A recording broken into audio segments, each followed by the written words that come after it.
bolehkah mengakhirkan belajar ilmu yang penerapannya jarang seperti ilmu waris?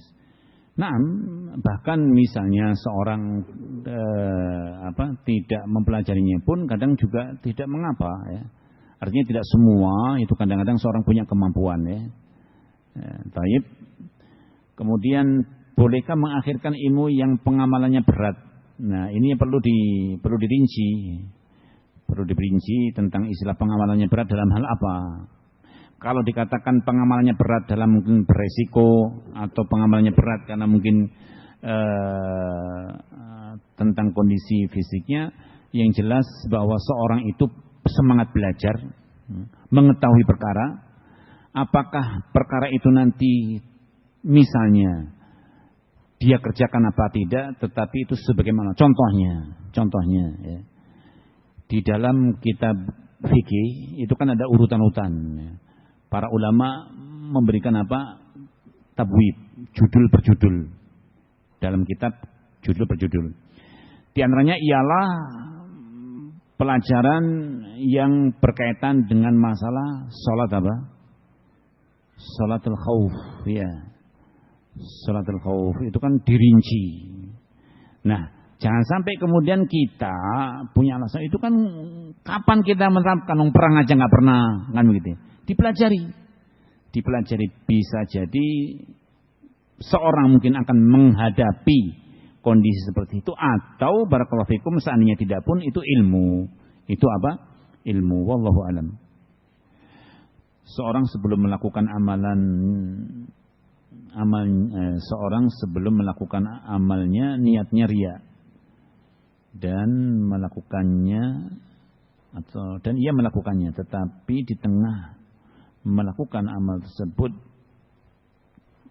dari niatnya dia mengganti dengan niat kepada Allah. Nah, insyaallah akan menjadi kebaikan.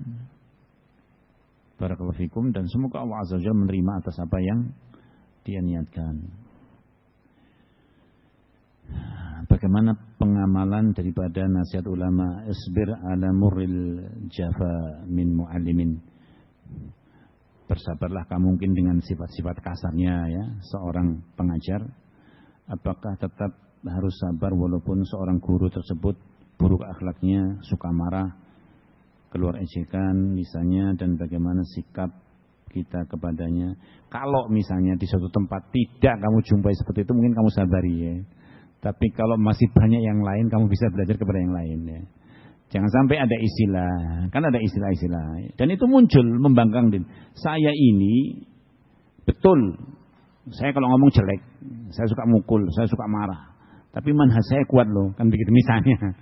Ya, afwan saja, banyak juga orang yang manhajnya bagus, juga akhlaknya bagus, kan begitu ya. Paham? Walhamdulillah ya, di masa-masa kita sekarang. Tetapi bermakna bahwa bisa jadi ya kadang-kadang dengan kekasaran, kekerasan yang masih bisa ditolerir. Bisa jadi kadang padanya ada ilmu yang tidak ada pada yang lain, sehingga kalau seorang mengharamkan dari belajar kepadanya tidak mendapatkan suatu ilmu. Nah, ya demikian nasib Allah kadang-kadang suruh sabar. Dulu di masa pengambilan hadis ada yang namanya Al-Amash ya. Sulaiman bin Mihran. Beliau punya kebiasaan seperti meludah, dan beliau tidak suka kalau gaduh. Di majlis itu harus hening. Sehingga kadang-kadang, dan beliau orang yang mu'sir, berat. Artinya beliau perhitungan kalau ngasih ilmu, ngasih hadis itu berat, bukan orang yang mempermudah. Sehingga kadang-kadang majlisnya ada yang di sebelahnya, kadang-kadang walaupun kena ludahnya itu tetap sabar di sampingnya dengarkan itu ya. Mau digitukan? Baik. Artinya kadang ada kurang nyaman atau kadang ada kekasaran dari seorang guru, ya disabari. Seandainya di situ ilmu yang seorang peroleh ataupun yang diajari tidak ada kecuali darinya. Fulan meminjam uang kepada Alan sejumlah 1.200.000 pada tahun 1998, berjanji akan dikembalikan segera sesampai rumah. Namun entah apa yang terjadi, baru ingat tahun 2024. Masya Allah. Uangnya masih ada nggak ini? 98 2024. dan dikembalikan berwujud HP senilai 1.300.000 pada tahun 2024. Apakah ini masuk riba?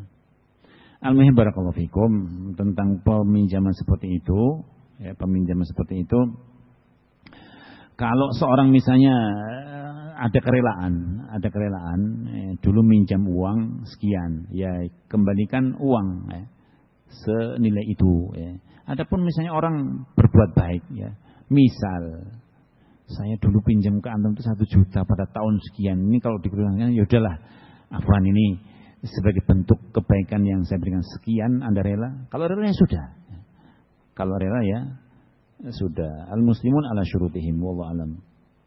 Apa hukumnya membawa mushaf ke dalam kamar mandi tanpa disengaja? Tidak mengapa kalau tanpa disengaja, bahkan disengaja pun jika dipastikan khawatir hilang, tidak mengapa. Nah, cuma di situ tentunya kita ingat, wa may yu'azzim apa? Syairallah fa innaha min taqwal qulub. Siapa yang mengagungkan syiar Allah dan juga maharimillah, hal-hal yang Allah muliakan, termasuk ketakwaan hati seorang. Ya mushaf jangan dibawa ke tempat kamar mandi. Baik, demikian wallahu alam, itu yang bisa kita jawab. Ada kurang lebih mohon dimaafkan. Wassallallahu ala nabiyina Muhammadin wa ala alihi wa sahbihi wasallam walhamdulillahirabbil alamin. Assalamualaikum warahmatullahi wabarakatuh.